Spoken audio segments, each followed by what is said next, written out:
अस्सलामुअलैकुम, मेरा नाम है हुनैन इरफान और आप देख रहे हैं हुनैन इरफान यूट्यूब चैनल। ये हमारा HTML का कोर्स चल रहा है और ये इसकी वीडियो नंबर 26 है। पिछली वीडियो में हमने आपको फॉर्म टैग का बताया था और ये उसी वीडियो का पार्ट 2 है। आज की इस वीडियो में हम जो हमारी कुछ प्रॉपर्टीज़ रह गई थी जिसमें सेलेक्ट टैग आता है और इनपुट में एक टाइप आती है फाइल, वो आपको बताएंगे। इसका प्रॉपर एक एक चीज़, एक एक एट्रीब्यूट आपको इस वीडियो में बताया जाएगा। तो चलते हैं अब लैपटॉप की स्क्रीन पर, बिना किसी देर के स्टार्ट कर लेते हैं ताकि आपको अच्छे से समझ लग सके। तो ये हम लैपटॉप की स्क्रीन पर आ गए और ये मैंने HTML कोर्स का फोल्डर बनाया हुआ है और यहाँ पर मैंने अपनी फोल्डर बना लिया है यहाँ पर 26, क्योंकि हमारी वीडियो नंबर 26 है और उस पर मैंने एक पहली फाइल बना कर रखी हुई है।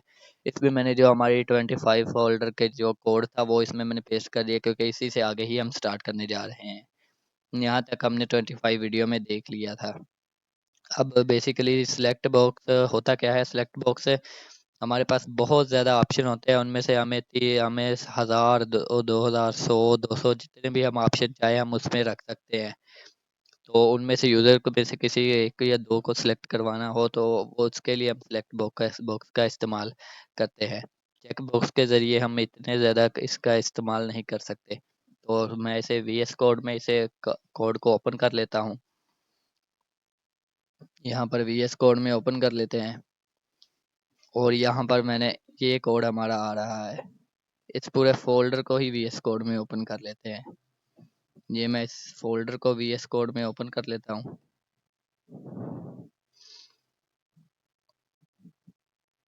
ये मैं इस फोल्डर को ओपन कर लिया और ये हमारी फाइल है और यहाँ पर भी वीडियो 26 लिख देता हूँ और ये हमारा कोड था। अब चलते हैं अपने सिलेक्ट बॉक्स की तरफ। तो ये हम यहाँ पर लिख देते हैं अपना सिलेक्ट। ये हमारा सिलेक्ट बॉक्स आ गया है। इसी के में ID और नाम को अभी के लिए है हम हटा देते हैं। ये मैं यहाँ पर इसे दे देता हूँ और इसे यहाँ पर फॉर्मेट डॉक्यूमेंट कर लेता हूँ। ये मैंने इसे फॉर्मेट डॉक्यूमेंट कर लिया है और इसे थोड़ा सा जूम कर लेता हूँ ताकि आपको नज़र आए। और यहाँ पर मैं ले लेता हूँ सिलेक्ट बॉक्स में, हमें यहाँ पर ऑप्शंस वगैरह लेने पड़ते हैं। मैं यहाँ पर ऑप्शन ले लेता हूँ। ये मैंने यहाँ पर ऑप्शन ले लिया है और इसकी वैल्यू को भी अभी के लिए डिलीट कर देता हूँ। आपको बताता हूँ सभी ये क्या चीज़ है। इसे भी फॉर्मेट डॉक्यूमेंट कर लेते हैं और इसे हम कॉपी कर लेते हैं 3-4 बार। ये मैंने इसे कॉपी कर लिया है और यहाँ पर मैं लिख देता हूँ मिसाल के तौर पर कुछ भी लिख देता हूँ। यहाँ पर लिख देता हूँ, यही मैं मिसाल के तौर पर लिख देता हूँ और अब ब्राउज़र पर चलकर रिफ्रेश करते हैं। उससे पहले मैं यहाँ पर BR टैग भी ले लेता हूँ। ये मैंने यहाँ पर BR टैग ले लिया है। अब रिफ्रेश करते हैं तो ये देखिएगा, ये लेबल हमने इसमें नहीं लिया तो हम एक लेबल भी ले लेते हैं।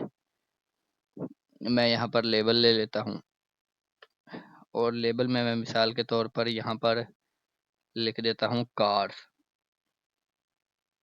इसे के अभी के लिए हटा देते हैं। ये मैंने इसे हटा दिया है। अब ब्राउज़र पर चलकर रिफ्रेश करते हैं तो ये देखिए, ये हमारी कार्स का आ गया है। इसे कहते हैं सिलेक्ट बॉक्स। चेक बॉक्स में तो ये था कि ये यहाँ पर हम इसमें एक लिमिटेड वैल्यू डाल सकते हैं, उससे ज़्यादा ये हम इसमें नहीं डाल सकते। ये लेकिन ये सिलेक्ट बॉक्स में हम जितनी चाहे वैल्यू डाल सकते हैं, यूज़र इनमें से कोई सी भी सिलेक्ट कर सकता है। मैंने यहाँ पर ABCD लिख दिया है। आप यहाँ पर कुछ भी यूज़र से यहाँ पर लिख सकते हैं, यूज़र उनमें से सिलेक्ट कर सकता है सिलेक्ट बॉक्स के ज़रिए। अब हम यहाँ पर देख लेते हैं, ये तो हमारी आ गई है ABCD। यहाँ पर हम कुछ भी लिख सकते हैं। इसके अंदर और भी हमारी प्रॉपर्टीज़ है, अब वो देख लेते हैं। मिसाल के तौर पर जब हम ब्राउज़र को रिफ्रेश करते हैं, बाय डिफ़ॉल्ट A लिखा आ रहा है। मैं यहाँ पर चाहता हूँ कि ये C बाय डिफ़ॉल्ट सिलेक्ट हो ब्राउज़र पर जब रिफ्रेश करें तो यहाँ पर एक प्रॉपर्टी आती है सिलेक्टेड। अब ब्राउज़र पर चलकर रिफ्रेश करते हैं। ये देखिएगा, अब C लिखा आ रहा है। यूज़र कोई और चेंज कर सकता है लेकिन जब भी पेज रिफ्रेश करेंगे तो अब C लिखा आएगा। जहाँ पर भी आप सिलेक्टेड ये प्रॉपर्टी यूज़ करेंगे वहाँ पर ये काम करेगा। उसके बाद हमारी एक और प्रॉपर्टी आ जाती है। अभी ये एक ही सिलेक्ट हो रहा है, हम चाहते हैं एक ही शो हो रहा है, हम चाहते हैं कि 2-3 शो। उसके लिए हमारी यहाँ पर सिलेक्ट में प्रॉपर्टी आती है साइज। यहाँ पर मैं 2 कर देता हूँ और अब ब्राउज़र पर चलकर रिफ्रेश करता हूँ।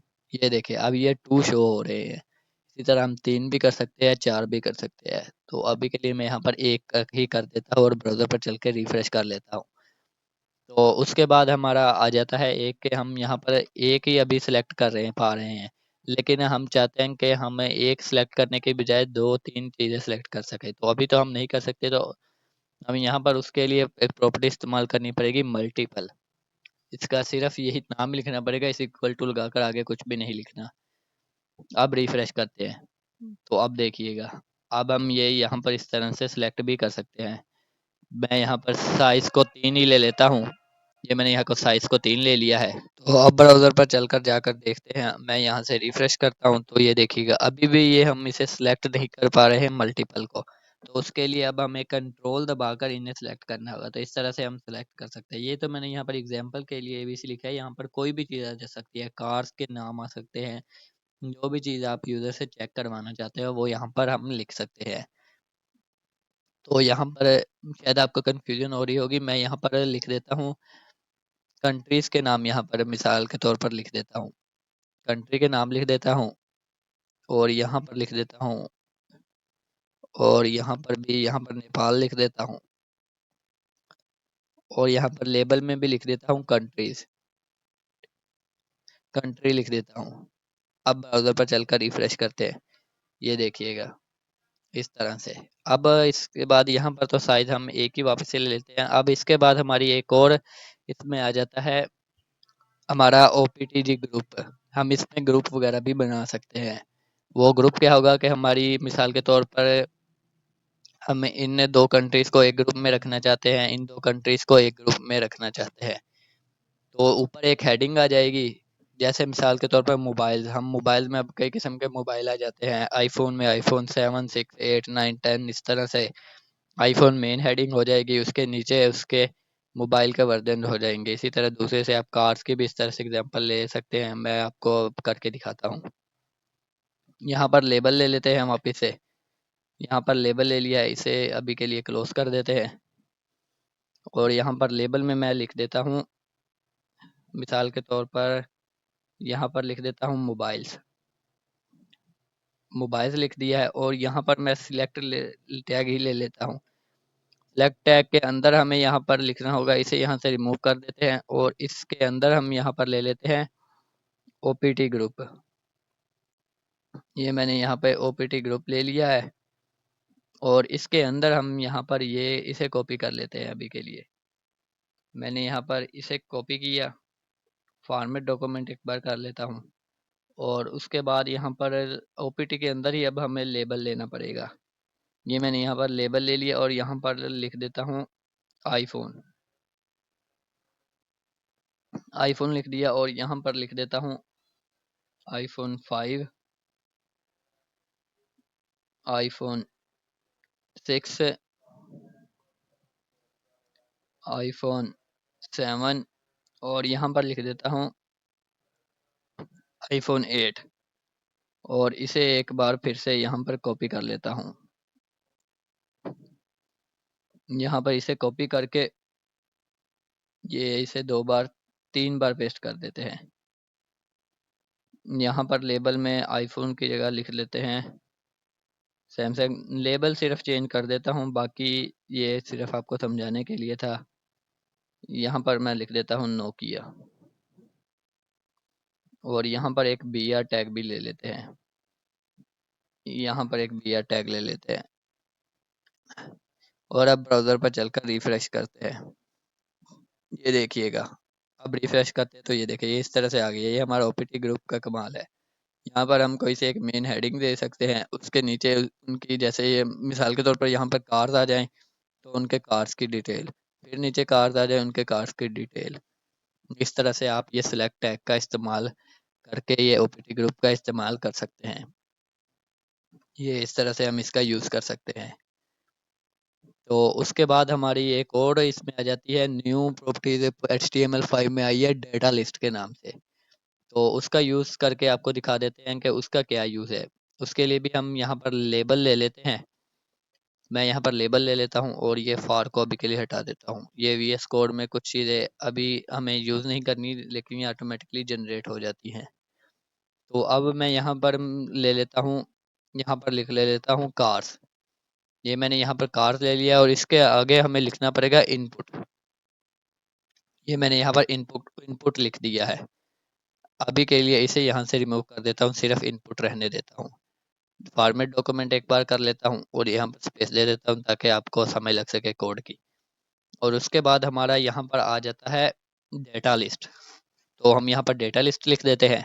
ये मैंने यहाँ पर डेटा लिस्ट लिख देता हूँ और ये डेटा लिस्ट के अंदर अब हम लिखते हैं अपने ऑप्शन। और आपने ऊपर ये देखा होगा कि ये जो ऑप्शन है ये एक ओपनिंग टैग भी है, क्लोजिंग टैग भी है, लेकिन यहाँ पर हम सिर्फ ऑप्शन में ओपनिंग क्लोजिंग टैग इसका नहीं होगा, सिर्फ एक ही टैग होगा यहाँ पर इस तरह से। और इसे यहाँ से इस तरह से क्लोज कर देंगे। ये यहाँ पर वैल्यू अब हम देंगे, इसकी वैल्यू मैं मिसाल के तौर पर दे देता हूँ, इसे ही कॉपी कर लेता हूँ। ये मैंने इसे यहाँ पर जाकर कॉपी कर लिया है और इसको 2-3 बार कॉपी कर लेते हैं। और अब इन दोनों को आपस में जोड़ने के लिए हम यहाँ पर ले लेते हैं आईडी। आईडी में मैंने यहाँ पर लिख दिया है कार्स। आईडी एक पेज में सिर्फ एक बार ही यूज़ कर सकते हैं, ये यूनिक नेम होता है।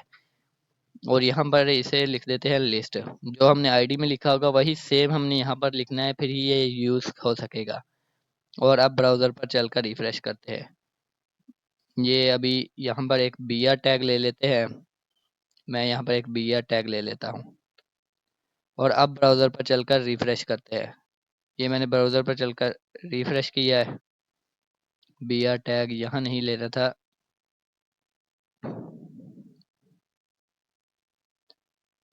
अब ब्राउज़र पर चलकर रिफ्रेश करते हैं। तो मैंने यहाँ पर अब थोड़ी सी चेंजेस वगैरह की हैं। ये पहले थोड़ा सा इशू आ रहा था, अब ब्राउज़र पर रिफ्रेश करके देखते हैं।